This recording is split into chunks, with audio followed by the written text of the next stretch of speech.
Hello everyone. স্বাগতম জনাইছো মোৰ ইউটিউব চেনেললৈকে আমি ডিসকাস কৰি আছিলো মিক্সাৰ এণ্ড এলিগেশ্যন তো আমি মিক্সাৰ আৰু এলিগেশ্যন মিক্সাৰৰ বিষয়ে বিশেষকৈ আগৰ ভিডিঅ'টোত আমি চালো এটা ভিডিঅ' হৈ গৈছে ইয়াৰ ওপৰত আগৰ ভিডিঅ'টোত চালো যে মিক্সাৰ বা মিশ্ৰণৰ যিবিলাক কুৱেশ্যন আছে কুৱেশ্যনবিলাক কেনেকৈ কৰিব পাৰি তাৰ কাৰণে কি বস্তুৰ প্ৰয়োজন হয় দুটা বস্তু আছিল এটা আছিল আমাৰ কি এটা আছিল এভাৰেজ মানে যেটো প্ৰাইস হয় আৰু এটা আছিল কোৱান্টিটি সব ক্ষেত্ৰত প্ৰাইস নাথাকিব পাৰে তেতিয়া কোৱান্টিটিটো যদি আপুনি উলিয়াই ল'ব পাৰে তেনেহলে প্ৰাইসটো বা এভাৰেজটো উলিয়াৰ কাৰণে সহজ হয় এতিয়া আমি মিক্সাৰৰ ওপৰত দুটামান কোৱেশ্চন আছে এইটো স্লাইডত তাৰ পিছত আমি যাম এলিগেশ্যনৰ ওপৰত এলিগেশ্যন আৰু মিক্সাৰ ডিফাৰেন্স কি বা কেতিয়া এলিগেশ্যনৰ লৈ পেলাই অংকবিলাক কৰিব লাগে তাৰ ওপৰতো আমি ইয়াতে বুজি লম ভালকৈ দিয়া আছে প্ৰথম কোৱেশ্চনটোত যে এটা চালানৰ 2/3 6% লাভত বাকিখিনি 3% লোকসানত বিক্ৰী কৰা হৈছিল যদি সামগ্ৰিক লাভ হৈছিল 540 টকা তেন্তে চালানৰ মূল্য কিমান হ'ব চালান মানে ইয়াতে ধৰি লওক যিকোনো বস্তু এটা পঠাইছে এক জায়গাৰ পৰা বেলেগ এক জায়গালৈকে আমি বেসিক্যালি হেনেকে ধৰি লওঁ ইয়াতে চালান বুলি কোৱা আছে ধৰি লও এজন বেপাৰী এটা বস্তু এটা জায়গাৰ পৰা বেলেগ এটা জায়গালৈকে কি কৰিছে পঠাইছে তো ইয়াতে ইম্পৰ্ট এক্সপৰ্টৰ কথা আছে তো এনেকুৱা ক্ষেত্ৰত আমি বস্তুৰ চালান বুলি ধৰি ললো যিকোনো হ'ব পাৰে ট্ৰাক এখন পঠাইছে ধৰি ললো গোটেই বস্তুখিনি ইয়াতে থকা যিখিনি আছে ইয়াতে আমাক চালান বুলি কৈছে তো কি কৈছে চালানৰ 2/3 6% লাভত আৰু বাকিখিনি 3% লোকসানত বিক্ৰী কৰা হল এতিয়া আমি এটো মিক্সাৰৰ কোৱেশ্চন হয় এলিগেশ্যন আমি ইয়াৰ পিছত আহিম তো মিক্সাৰত আমি কৈছিলো যে দুটা বস্তুৰ প্ৰয়োজন হয় এটা হৈছে এভাৰেজটো আৰু এটা হৈছে আমাৰ কোৱান্টিটি এভাৰেজ মানে প্ৰাইস ইয়াতে প্ৰাইসৰ কথা কত মেনশন নাই তেনেহলে আমি কোৱান্টিটি বিচাৰৰ কাৰণে চেষ্টা কৰো তে কি কৈছে যে 2/3 6% লাভত বিক্ৰী কৰিছিল তো 2/3 কোৱান্টিটি হিচাপত আমি কোনটো পাম ইয়াতে 6% টো পাম নে 2/3 টো পাম আমি তো পৰিমাণ হিচাপত আমি কি পাম 2/3 পাম গতিকে কোৱান্টিটি আমাৰ কিমান হ'ব 2/3 হ'ব আৰু হেতুতেও কি কৰিছিল 6% লাভত বিক্ৰী কৰিছিল দুটাই বস্তু আছে এটা আছে 2/3 আৰু এটা 6% গতিকে 2/3 যদি আমাৰ কোৱান্টিটি হৈ যায় তেনেহলে এভাৰেজ হিচাপত কি হৈ যাব 6% হৈ যাব ঠিক আছে আৰু কৈছিল যে বাকিখিনি তেনেহলে 2/3 যদি 6% হল বাকি কিমান থাকিল 1/3 থাকিল এই 1/3 খিনিৰ কাৰণে কি হৈছিল 3% লোকসান হৈছিল এতিয়া ইয়াতে মন কৰিবলগীয়া কথাটো হৈছে যে আমি 3% টো 3% হিচাপতে লিখিলো কিন্তু লাভ আছিল কাৰণে আমি ইয়াতে প্লাস হিচাপত লিখিছো আৰু এটো লোকসান আছে কাৰণে আমি কি হিচাপত লিখিম মাইনাস হিচাপত লিখিম ঠিক আছে বাকি অংকখিনি একে কৰি লম আমি আগৰ দৰে হয় তো এই দুটা যদি আমি ইনটু কৰো 6 * 2 আচ্ছা ইনটু কৰি দিও ইনটু 6 * 2/3 আৰু ইয়াতে মাইনাস হ'ব কিহৰ কাৰণে কাৰণ তো মাইনাস আছে সম্মুখত গতিকে 3 * 1/3 তলত এই দুটা প্লাস কৰিব লাগে 2/3 plus 1/3 যদি এইখিনিত আমি কাটাকাটি কৰো ইয়াতে যাব দুইবাৰ মানে হ'ব ইয়াতে 4 মাইনাস এটো হ'ব 1 আৰু তলত ডিভাইড কৰিলে 1 হ'ব আলটিমেটলি কি হৈ যায় 3 এটো পাৰ্সেন্ট তো পাৰ্সেন্ট যেটো 3 ওলাইছে এটো প্লাসত ওলাইছে তাৰ মানে কি লাভ হৈ আছে ওভাৰঅল যিমানখিনি তো ট্ৰানজাকশন কৰিছে গোটেইখিনি তোৰ কিমান হৈছে লাভ হৈ আছে আৰু ইয়াতে কৈছে সামগ্ৰিক লাভ 540 টকা আছিল তাৰ মানে 3% ইকুৱেল টু 540 যিমানখিনি তোৰ লাভ হৈছিল 3% লাভ বুলি কৈছে 3% লাভ মানে হল 540 টকা এতিয়া আমাক উলিয়াব দিছে কি এতিয়া আমাক উলিয়াব দিছে কস্ট প্ৰাইস ঠিক আছে তো মূল্য কিমান হ'ব তো কস্ট প্ৰাইস উলিয়াব দিছিল তেনেহলে কস্ট প্ৰাইসৰ কাৰণে আমাৰ ফৰ্মুলাটো কি আছিল কস্ট প্ৰাইস আমি কেনেকৈ উলিয়াব পাৰো তো কস্ট প্ৰাইসৰ পৰা উলিয়াব পাৰিম কোৱেশ্চনটো বা আমি আগৰ ভিডিঅ'ত এটা কোৱেশ্চন কৰিছিলো য'ত আমি প্ৰফিট পাৰ্চেন্টৰ পৰা কি উলিয়াব পাৰিছিলো কস্ট প্ৰাইস উলিয়াব পাৰিছিলো দুটা বস্তু আছিল কস্ট প্ৰাইস এণ্ড সেল প্ৰাইস তাৰ পৰা সিধা সেল প্ৰাইস আহি যায় ইয়াতে তো ইয়াতে আমি কি উলিয়াম প্ৰফিট পাৰ্চেন্টেজৰ পৰা উলিয়াব পাৰিম প্ৰফিট পাৰ্চেন্টেজৰ কাৰণে কি আছিল প্ৰফিট আছিল আৰু কস্ট প্ৰাইস ইয়াতে কস্ট প্ৰাইসটো আহি আছে ইনটু 100 তো প্ৰফিট পাৰ্চেন্টেজ হিচাপত কিমানখিনি আছে 3% আছে প্ৰফিট পাৰ্চেন্টেজ হিচাপত প্ৰফিট কিমান আছিল 540 কস্ট প্ৰাইস আমি গম নাপাও যেটো উলিয়াব লাগে ইনটু 100 এইখিনি যদি আমি কৰো তেনেহলে কি পাম সিপি পাম তেনে 3CP ইকুৱেল টু 540 আৰু দুটা 0 তেনেহলে সিপি কিমান হ'ব যদি 3 ৰে ডিভাইড কৰো তেনেহলে 18 হ'ব 18 * 54 আৰু এতে তিনটা শূন্য আহি যাব ঠিক আছে তাৰ মানে হৈ যাব 18000 এখানে গম পাইছে আমি গোটেইখিনি ট্ৰানজাকশন কি পালো 3% লাভ হৈছে 3% লাভ মানে কিমান 540 এটো পার্সেন্টেজ নহয় 340 কি হৈছে रुपीस 540 টকাতেও 3% মানে ইমানখিনি তো লাভ হৈছে এতিয়া আমাক সুধি আছে মূল্য কিমান হ'ব মুঠ মূল্য মানে কি কস্ট প্ৰাইসটো লাগে আমাক তেনেহলে আমি কি কৰিব পাৰিম প্ৰফিট পাৰ্চেন্টেজৰ পৰা উলিয়াব পাৰিম তো প্ৰফিট পাৰ্চেন্টেজ মানে আছিল প্ৰফিট বাই কস্ট প্ৰাইস ইনটু 100 বাকিখিনি দিয়া আছে তাৰ পৰা যেতিয়া আমি মানে সলিউশন কৰি কিনে উলিয়াম তেতিয়া আমি কস্ট প্ৰাইস পাই যাম কিমানখিনি 18000 তাৰ মানে মুঠ চালানৰ মূল্য আছিল কিমান 18000 টকা আছিল ওকে নেক্সট কোৱেশ্চন লৈকে যাও এটা দিয়া আছে যে এজন ব্যক্তিয়ে নিজৰ মূলধনৰ 2/3 ভাগ বছৰি 3% সুতত আৰু 1/6 ভাগ বছৰি 6% সুতৰ হাৰত আৰু বাকি যিমানখিনি থাকিল এইখিনি 12% সুতৰ হাৰত তেওঁ কি কৰিছিল ইনভেস্ট কৰিছিল যদি তেওঁৰ বাৰ্ষিক লাভ 25 টকা হয় তেন্তে মূলধন কিমানখিনি হ'ব তাৰ মানে এইটো কোৱেশ্চনটোত অলপমান ইয়াতে ট্ৰান্সলেচনত খেলিমেলি থাকি গ'ল নিজ মূলধনৰ 2/2/3 বছৰি 3% এইখিনি ঠিকই আছে বাকি 12% কি কৰিছিল তেওঁ সিম্পল ইন্টাৰেষ্টত ইনভেস্ট কৰিছিল সিম্পল ইন্টাৰেষ্টত তাৰ মানে এইখিনি বস্তু তেওঁ কি কৰিছিল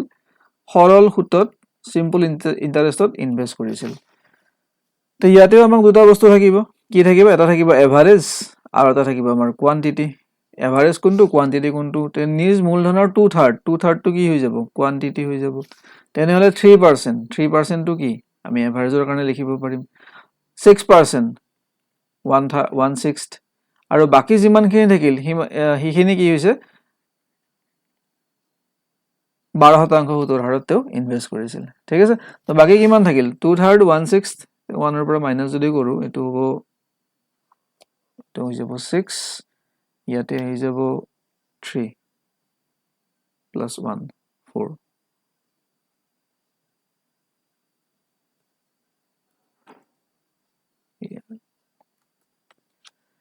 এতে 1 1 ৰ পৰা যদি আমি এখিনি মাইনাস কৰো এই দুটাৰ কাৰণে যদি আমি প্লাস কৰো কিমান হ'ব এলসিএম 6 ওলাব এতে 3 2 বাৰ 2 গুণ 4 আৰু 5 তাৰ মানে হৈ যাব 1/6 তাৰ মানে 1/6 যিমানখিনি বাকি থাকিল হে বাকি থকা 1/6 টো তেও কিমান হৈছে 12% ত ইনভেস্ট কৰিছে সিম্পল ইন্টাৰেষ্টত কোৱেশ্চনটো অলপমান থাকি গৈছে দে ইয়াতে সিম্পল ইন্টাৰেষ্টত তেও ইনভেস্ট কৰিছিল আৰু ইনভেস্ট কৰাৰ পিছত তেও বছৰত 25 টকা লাভ হৈছিল এতিয়া কৈছে যে মূলধন তেও কিমানখিনি আছিল ঠিক আছে এটো কোৱেশ্চন লাগিব পাৰে যে আমি সিম্পল আৰু কোম্পানী বা সিম্পল ইন্টাৰেষ্টৰ ফৰ্মুলাত কৰিব পাৰো হেতু ইন্টাৰেষ্ট আমি ফৰ্মুলাত কৰিব নোৱাৰো ইয়াত আমাক সুধি আছে কি মূলধন কিমানখিনি আছিল ঠিক আছে মূলধন কিমানখিনি তো মূলধনৰ কাৰণে প্ৰিন্সিপাল লাগে তাতো আমি এনেকৈ কোৱেশ্চন পাইছো যত আমাক প্ৰিন্সিপাল লাগে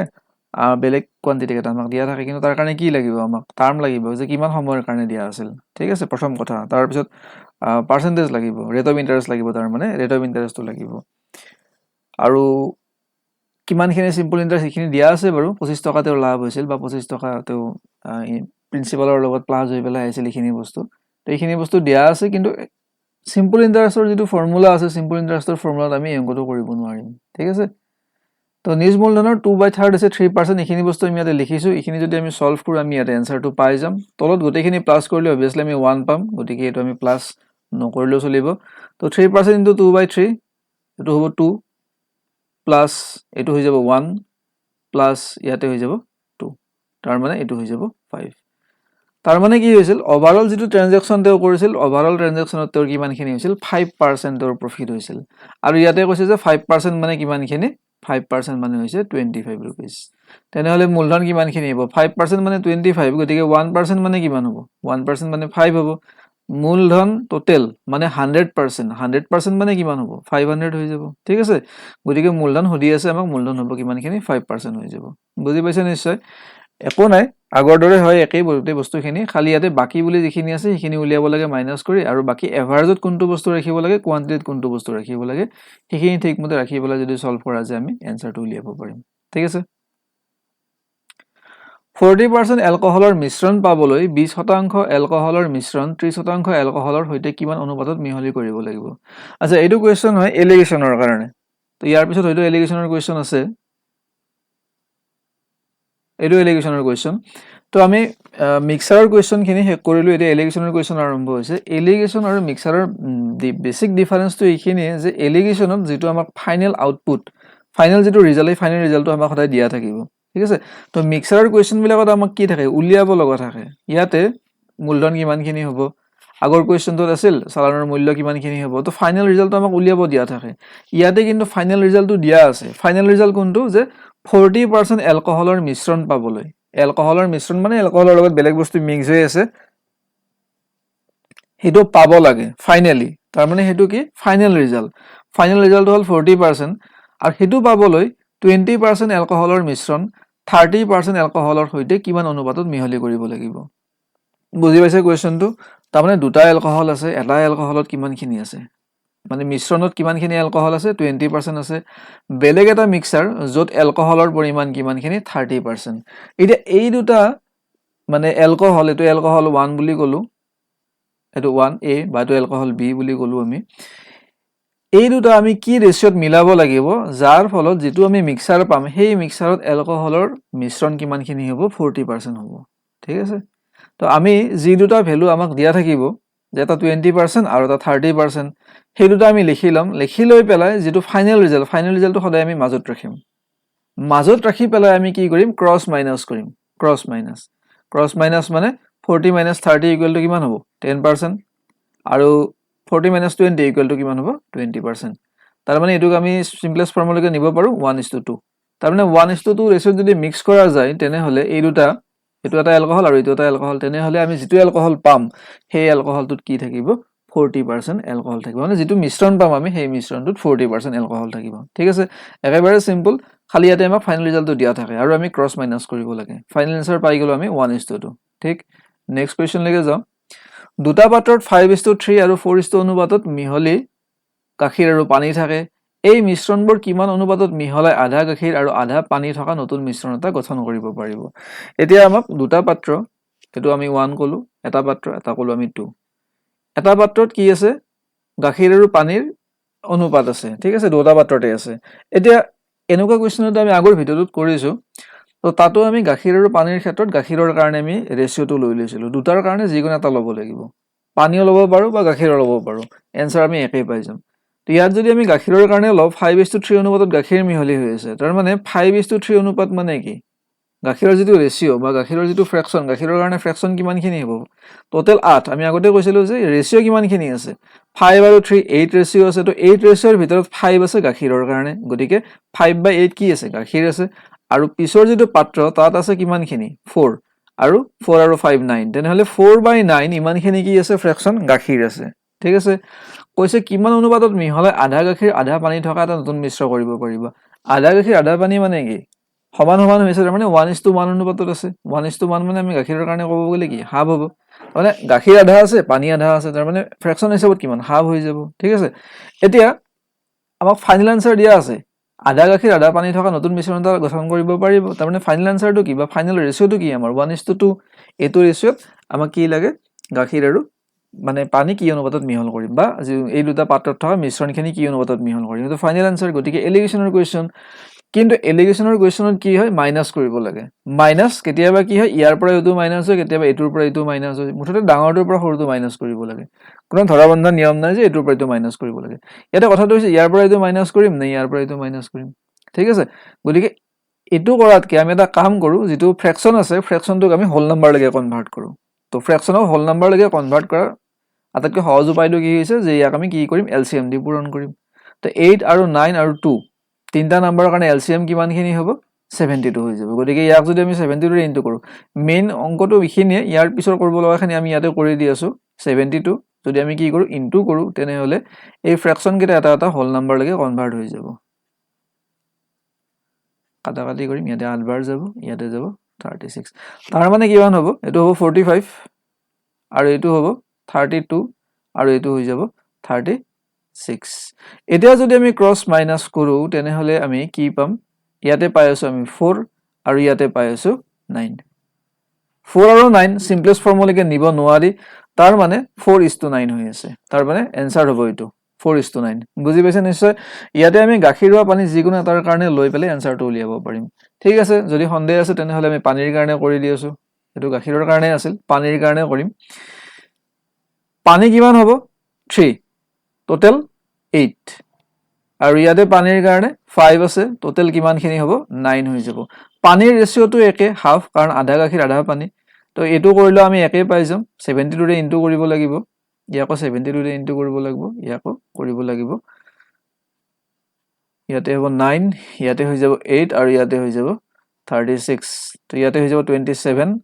ইয়াতে হৈ যাব 40, আৰু ইয়াতে 36। যদি মাইনাছ কৰোঁ, ইয়াতে আহিব 4, আৰু ইয়াতে আহিব 9, তেনেহ'লে 4:9। ঠিক আছে, পানীৰ কাৰণে কৰোঁ বা গাখীৰৰ কাৰণে কৰোঁ, এনচাৰটো আমি ছেম পাই যাম। Next question. এটা শ্ৰেণীৰ ছাত্ৰ ছাত্ৰীৰ গড় নম্বৰ 60। তো গড় নম্বৰ মানে এভাৰেজটো আমাক দি দিছে। ঠিক, তাৰমানে এইটো কি হয়, ফাইনেল এনচাৰ হয় ছাত্ৰ ছাত্ৰী দুইটাৰে কাৰণে 60। চেৰীৰ ছাত্ৰীৰ গড় নম্বৰ 70 এটো ছোৱালীৰ কাৰণে কলো 70 আৰু লৰাৰ কাৰণে গড় নম্বৰ কিমান 55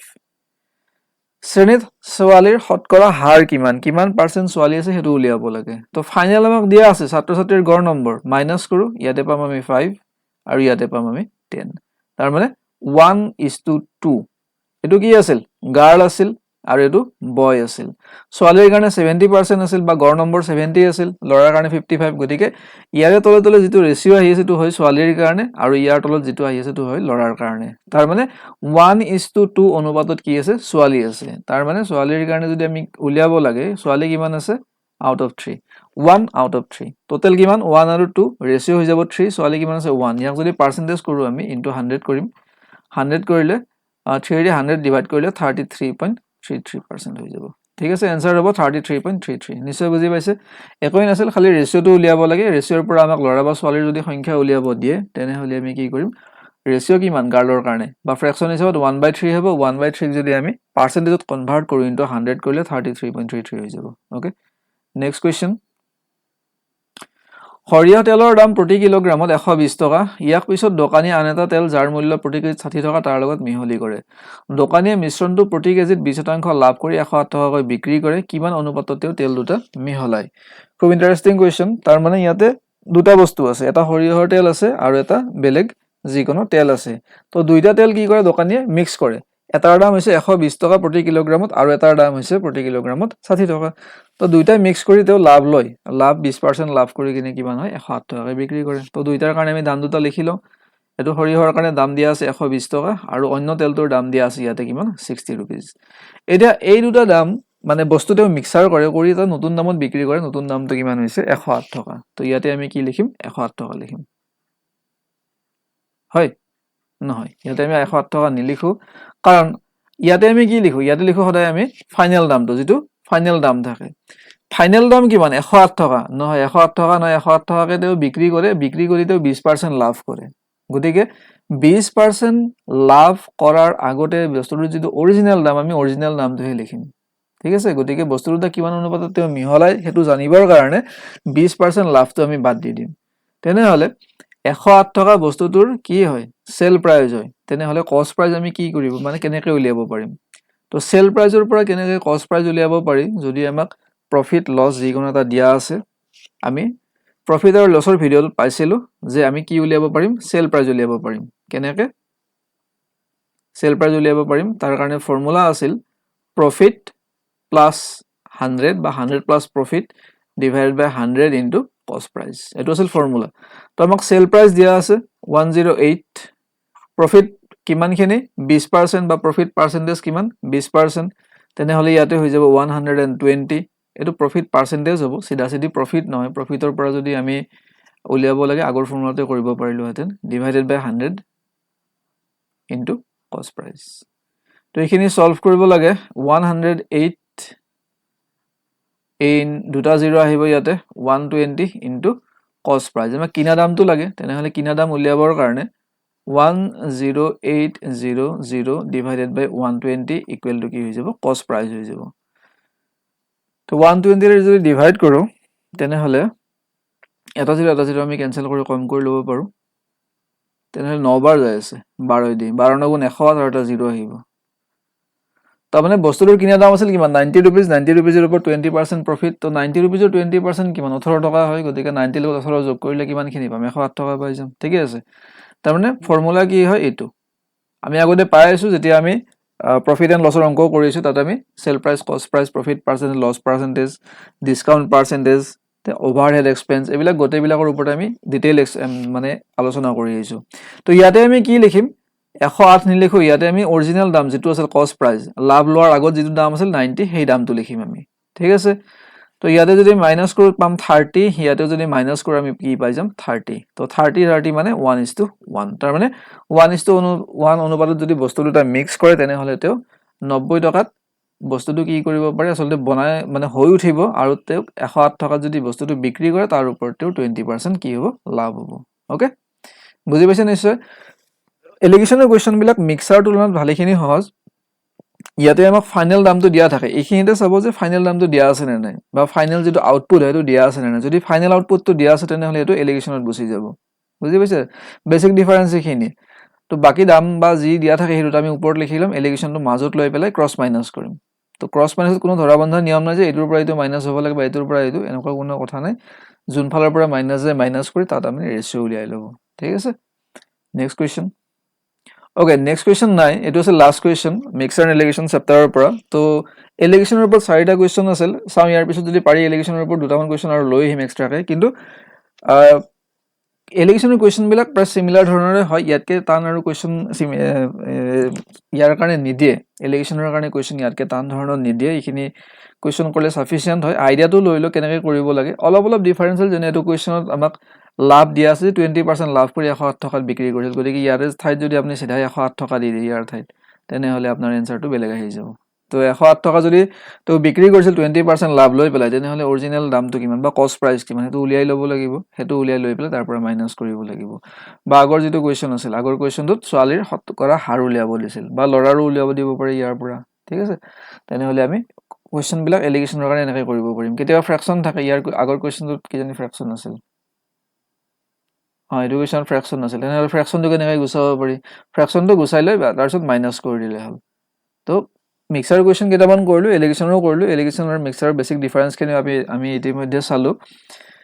চাও এলিগেশনৰ ওপৰত যদি আৰু ভিডিও এটা আনিব পাৰি কোৱেশ্চন কেইটামান যদি আনিব পাৰি চাও নহলে নতুন চেপ্টাৰ এটা লৈ আহিম আপোনালোকৰ সতীৰ্থ যিসকলে এডিআৰিৰ কাৰণে প্ৰিপাৰেচন কৰি আছে তেওঁলোকৰ মাজত ভিডিও বিলাক শেয়াৰ কৰিব আপোনালোকে যদি ভাল পাইছে লাইক কৰিব কমেন্ট কৰিব আৰু সাবস্ক্ৰাইব কৰিব আপোনালোকৰ কমেন্টে মোক উৎসাহিত কৰে কিবা নুবুজা থাকিলে কমেন্ট কৰিব পাৰে নিশ্চয় সুধিব আৰু যদি ভাল পাইছে সেইখিনিও কমেন্টত আপোনালোকে জনাব পাৰে চাও নেক্সট ভিডিও হয়তো এলিগেশনৰ ওপৰত হ'ব পাৰে মিক্সাৰৰ ওপৰত কোৱেশ্চনৰ নানো মিক্সাৰৰ ওপৰত সাফিসিয়েন্ট কোৱেশ্চন হৈ গৈছে তাৰমানে কোৱেশ্চন কৰিতো আমি হেক কৰিব নোৱাৰো আইডিয়াখিনি আমি ল'ব লাগে কেনেকৈ কৰিব লাগে কোৱেশ্চন বিলাক তো মই ভাবো যিখিনি কোৱেশ্চন ইয়াৰ ওপৰত কৰা হৈছে সেইখিনি যথেষ্ট হ'ব আৰু গোটেইখিনি কভাৰ কৰি পিছত মই একেলগে ভিডিও লৈ আহিম মানে কোৱেশ্চন লৈ আহিম যত গোটেইখিনি বস্তু সিম্পল কম্পাউন্ড হক profit loss speed distance time mixture alligation ইয়াৰ পিছত আৰু I think pipes and cisterns আহিব কি জানে কি আনিব পাৰি চাও গোটেইখিনি একেলগে লৈ আহিম যেতিয়া আমি প্ৰেক্টিস কৰিম একেলগে গোটেইখিনি আমাৰ এটা কি হৈ যাব ৰিভাইজ টাইপ হৈ যাব ঠিক আছে তো আজিলৈকে ইমানতে এৰিছো নেক্সট ভিডিও এটা আহিব কিহৰ ওপৰত আনিব পাৰি চাও খুব সোনকালে লগ পাম ধন্যবাদ